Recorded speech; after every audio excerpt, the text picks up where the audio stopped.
Ya, oke, baik teman-teman. Sebelumnya perkenalkan nama saya Mufaris Yasifari, tiga NIM tiga digit NIM terakhir saya 009, dari program studi D4 Teknologi Rekayasa Otomasi Sekolah Vokasi Universitas Diponegoro. Nah, oke, baik teman-teman.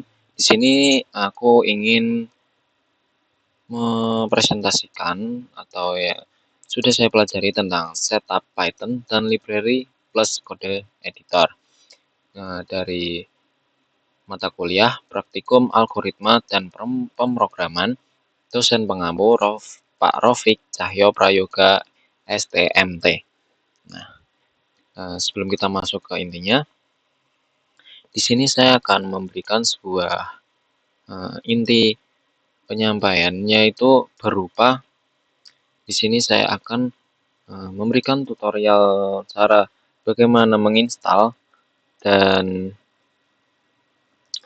beberapa aplikasi ya, jadi itu berupa VS Code, kemudian Python, PyCharm, terus kemudian ada Windsurf.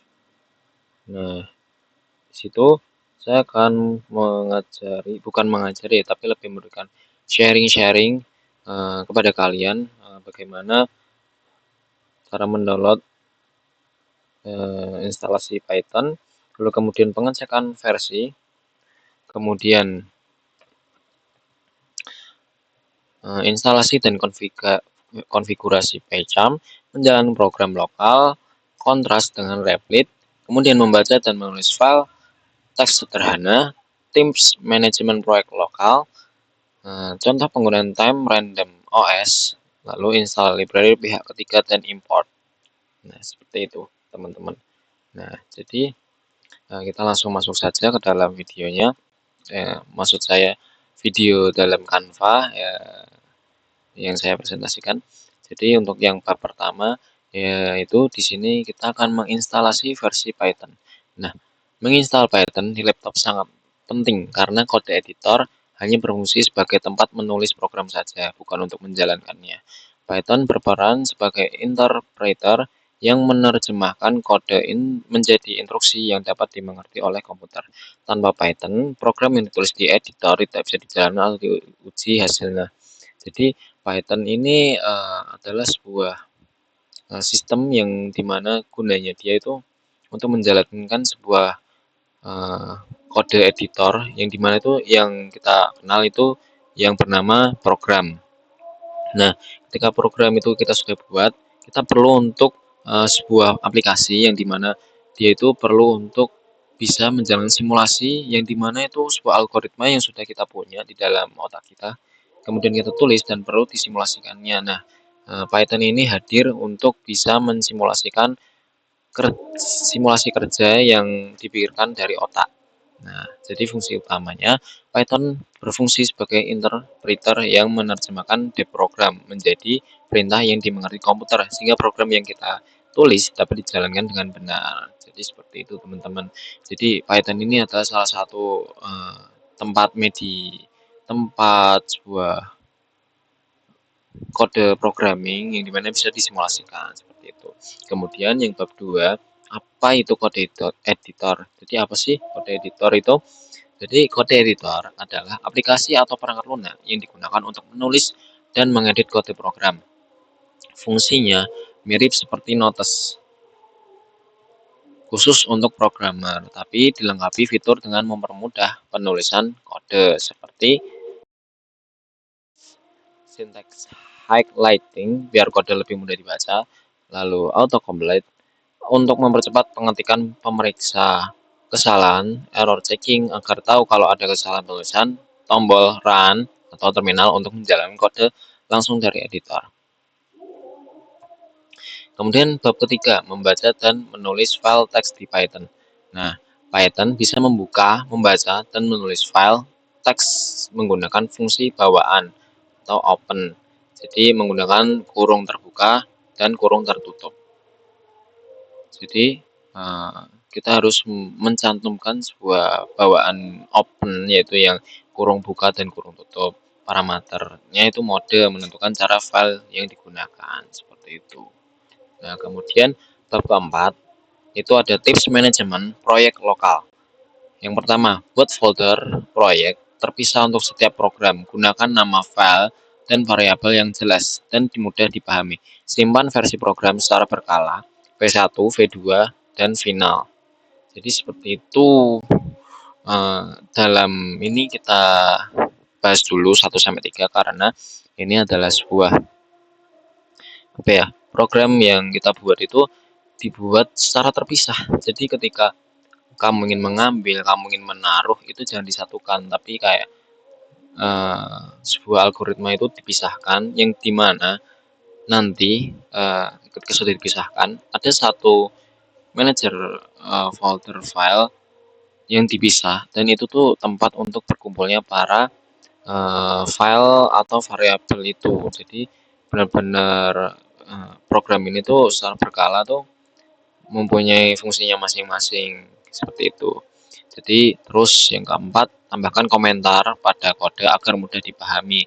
Jadi setiap program yang ada itu juga perlu diberikan komentar agar kita tuh tahu kegunaan dari program ini sendiri tuh untuk apa. Kita sudah sering sekali untuk membahas hal ini ya, karena emang ini tuh sangat penting.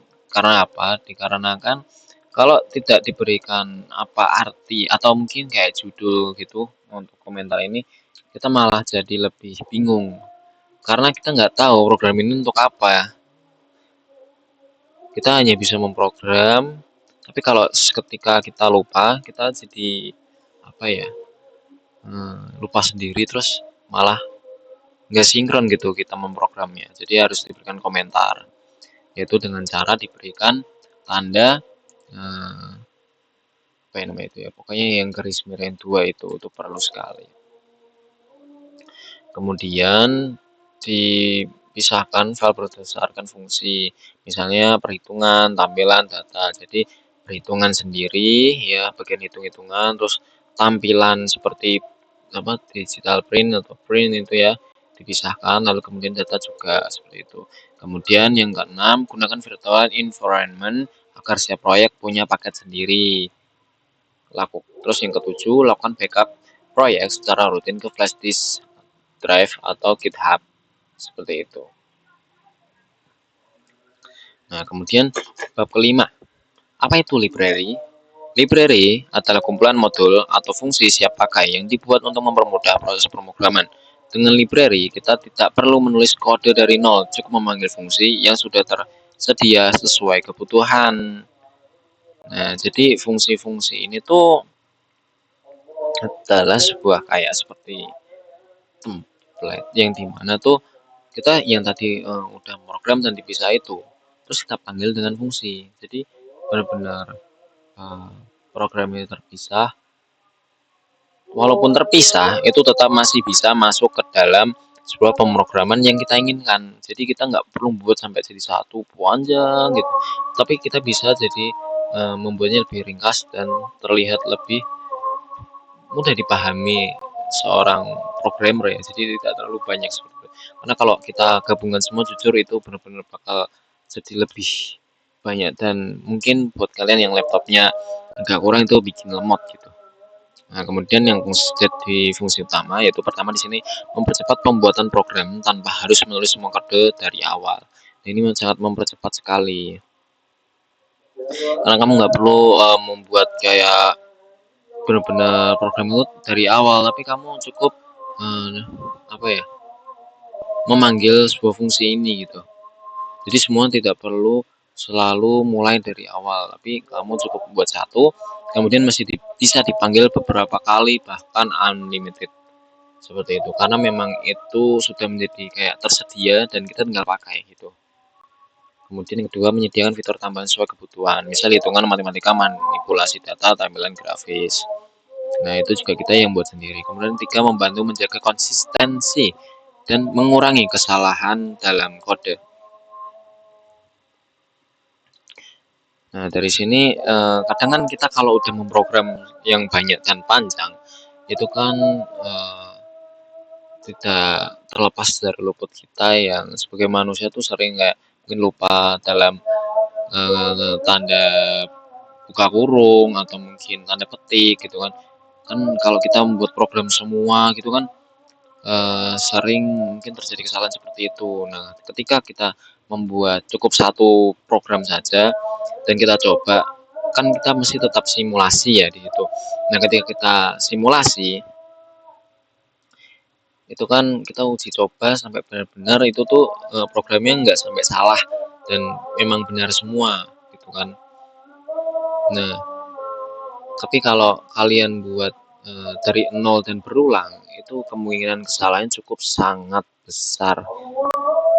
Nah, maka dari itu dengan adanya library atau kumpulan modul atau kumpulan fungsi yang bisa dipakai beberapa kali sehingga itu mempermudah proses pemrograman, itu sangat membantu untuk kita sebagai programmer. Kemudian mempermudah kerja tim karena fungsi-fungsinya sudah terstruktur. Nah, dari sini kita kita bisa menggunakan fungsi-fungsi ini uh, lebih mempermudah kerjasama kita dalam tim karena ketika si A udah membuat, kita tinggal pakai gitu.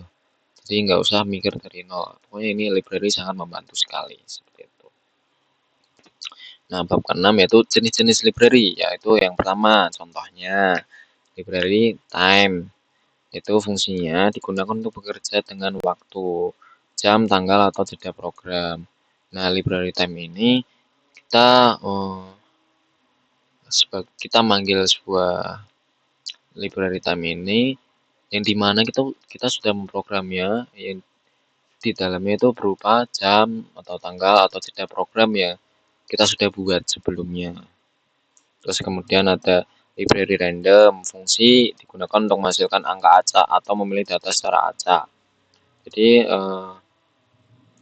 ini digunakan untuk memilih data yang dimana kita memerlukan data yang acak gitu, random gitu ya. Seperti itu. Kemudian ketiga itu ada library OS. Fungsinya yaitu digunakan untuk berinteraksi dengan sistem operasi. Seperti membuat folder, melihat file, atau menghapus file seperti itu. Nah, mari kita coba.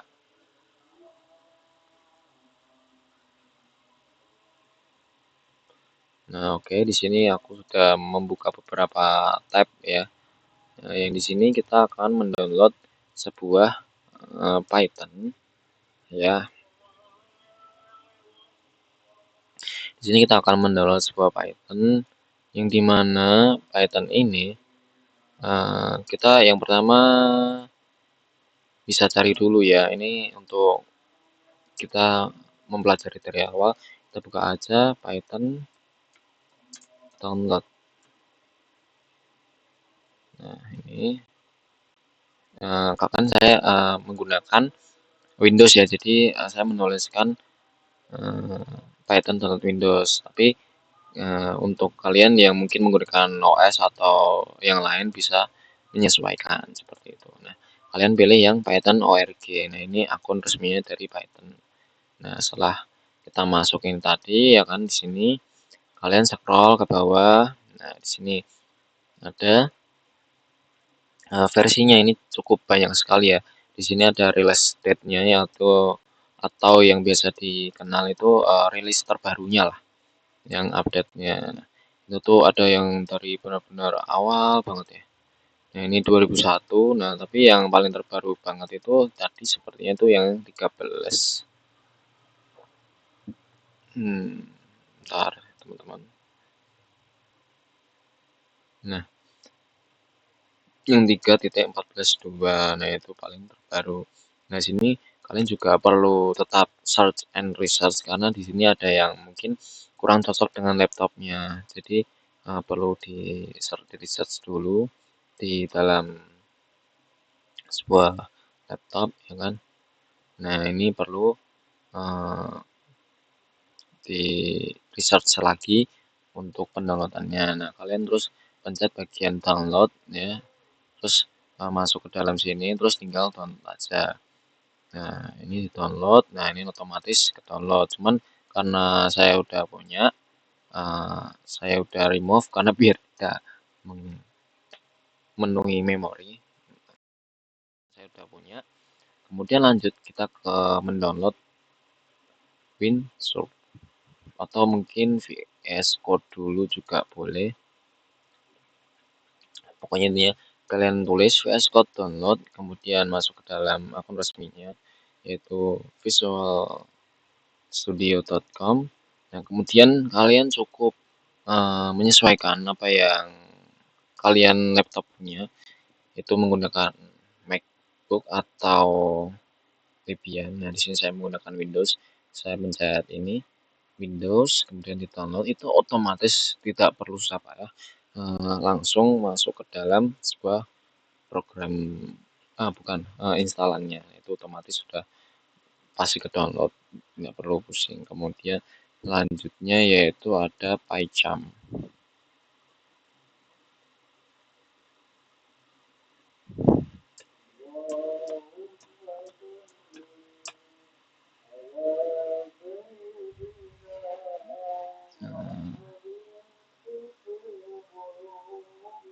Oke, kemudian di sini sudah masuk ke PyCharm.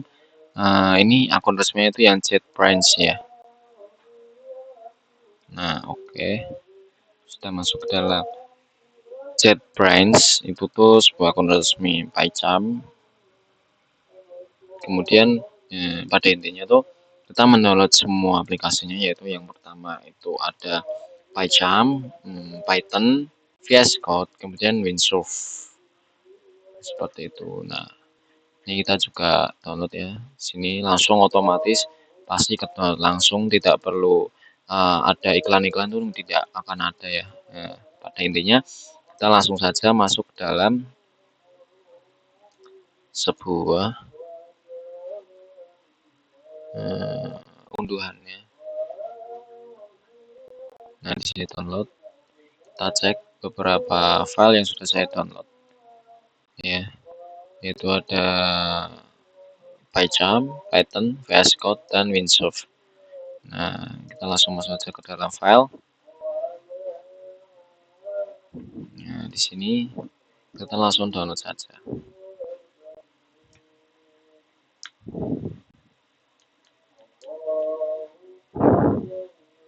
Nah, mohon harap ditunggu dulu ya, karena emang sangat cukup lama untuk loadingnya.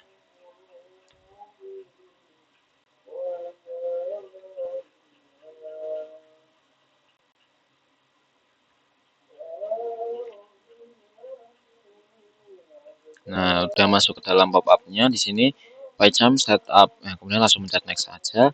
Setup will install PyCharm in the following folder. To install in a different folder, click browse and select another folder. Click next to continue. Nah, di sini destination folder.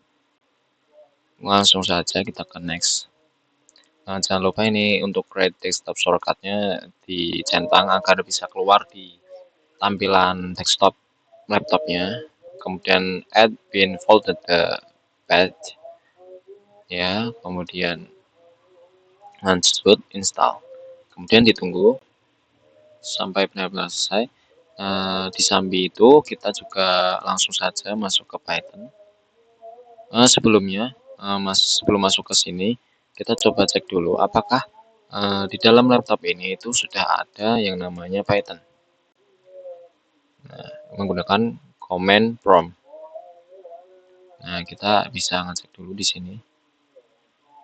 Karena saya menggunakan sebuah akun atau laptopnya teman saya, di sini saya benar-benar mau ngecek di laptop teman saya apakah sudah ada yang namanya Python, yaitu dengan menuliskan sebuah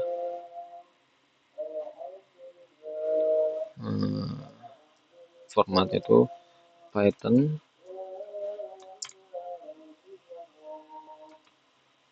version. Nah, kalau sudah kayak gini langsung di enter aja. Nah, di sini karena tadi sebelumnya itu kan belum ya, harusnya tadi belum diinstal dulu, yaitu pasti tulisannya belum ada yang namanya Python 3.14.0. Nah, ini karena sudah saya install, jadi ini sudah ada. Nah, ini kemudian dimodify saja, next install, modify. file was jadi karena saya sudah download, jadinya di laptop teman saya tinggal di seperti upgrading gitu. Kalau udah di close saja, kemudian oke.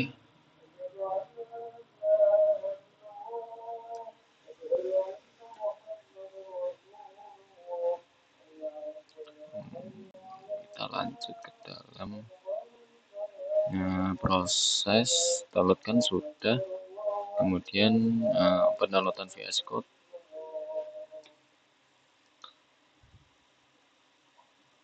Nah, di sini tinggal di I accept the arrangement.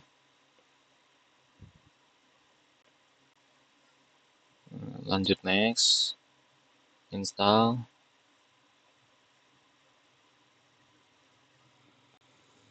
Ini karena menunggu juga, kita bisa untuk menginstal yang lain dulu.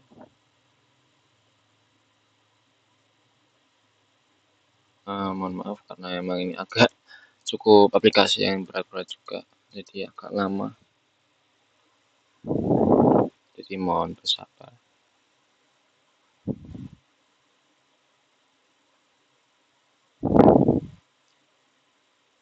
Langsung next saja dan install. Nah, sama lamanya kita juga ngecek yang lain. Sedang proses semua.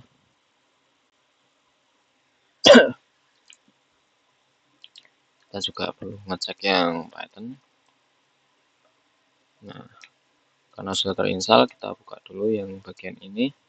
Nah, coba kita cek print.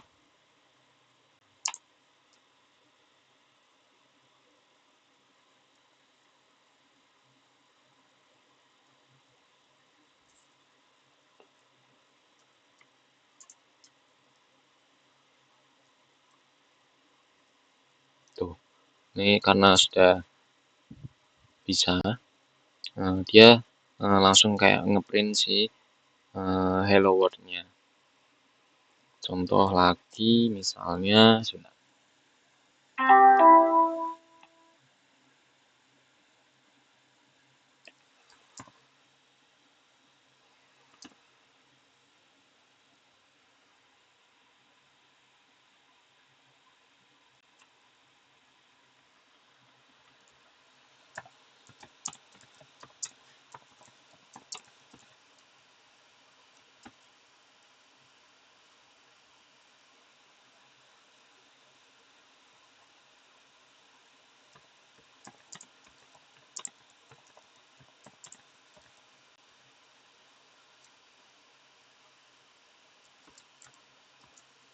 Nah, ini aku coba tuh. Karena udah bisa, berarti Python di sini sudah terinstall dengan baik. Kemudian kita untuk PyCharm di run saja dan finish. Nah, ini kita juga menunggu yang untuk Microsoft-nya ini juga sudah finish. PyCharm juga sepertinya sudah memasuki dalam tampilan baru. WinShop juga masih dalam pendownloadan. Nah, di sini kita buka saja PyCharm-nya. Lanjut ke continue. Nah, untuk VS Code karena sudah pernah saya download dan teman saya, ini sudah ada contoh pengerjaannya. Nah, kita masuk ke dalam PyCharm dulu. PyCharm. Mohon ditunggu sebentar karena ini masih loading.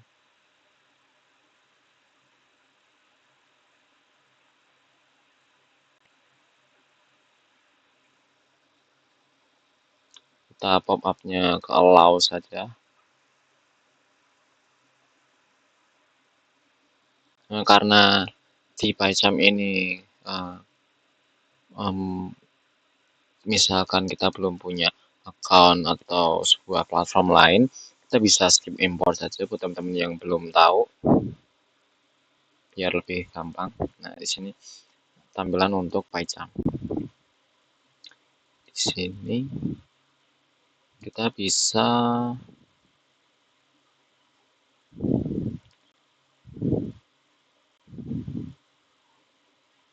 buat yang baru dan create. Kita tunggu saja apakah bisa untuk PyCharm ya. Nah, seperti ini untuk PyCharm-nya. Untuk instalasi dan konfigurasi PyCharm itu berarti sudah bisa. Kita sudah masuk ke dalam PyCharm-nya. Aplikasi sudah terdownload juga. Nah, seperti ini kita masih nunggu sebuah tanya.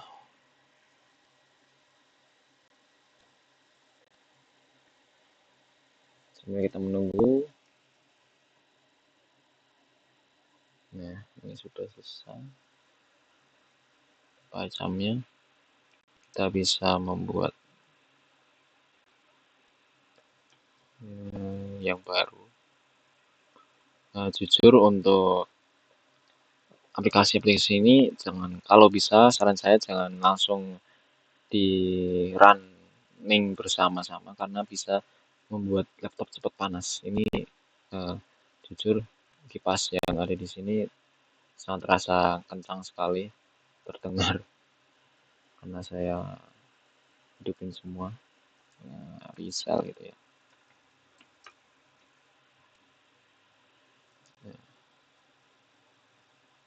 Ini untuk programnya seperti itu. Jadi ntar kita bisa masukin ke dalam sini atau kita ganti dulu.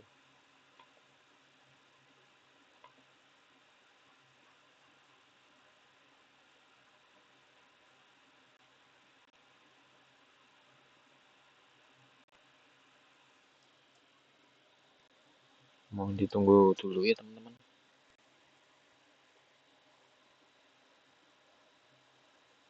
Lalu kemudian untuk membaca dan menulis file teks sederhana itu tadi sudah sempat kita coba di dalam Python, yaitu menggunakan print digital, yaitu apakah bisa untuk digunakan untuk memprogramming yang sederhana. Jadi itu sudah masuk. Terus saya akan juga memperkenalkan sebuah library dan import dan contoh penggunaan temp random OS. Nah, kita masuk ke dalam sebuah ini beberapa contoh import JS, import global, dan lain-lain. Nah, ini tuh cukup banyak yang dimana kita bisa men-searching ini semua ke dalam AI lagi karena agar kita tuh bisa memahami arti dari sebuah fungsi-fungsi dan library-nya masing-masing. Nah, kegunaan ini adalah yang nantinya akan dipanggil lagi.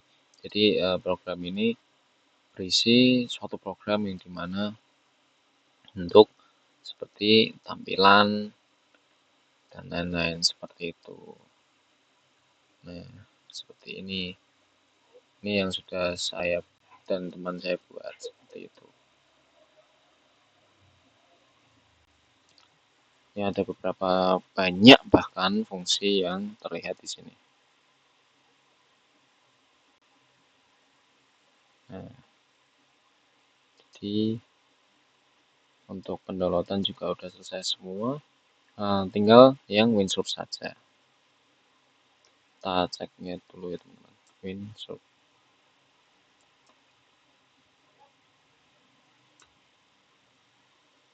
Nah, kita coba dulu apakah sudah bisa masuk.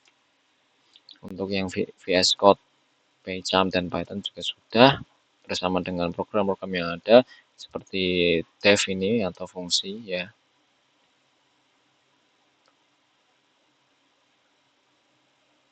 Yang ada di PyCharm. Mohon maaf ini harus menunggu dulu. Nah, ini untuk WinSource-nya.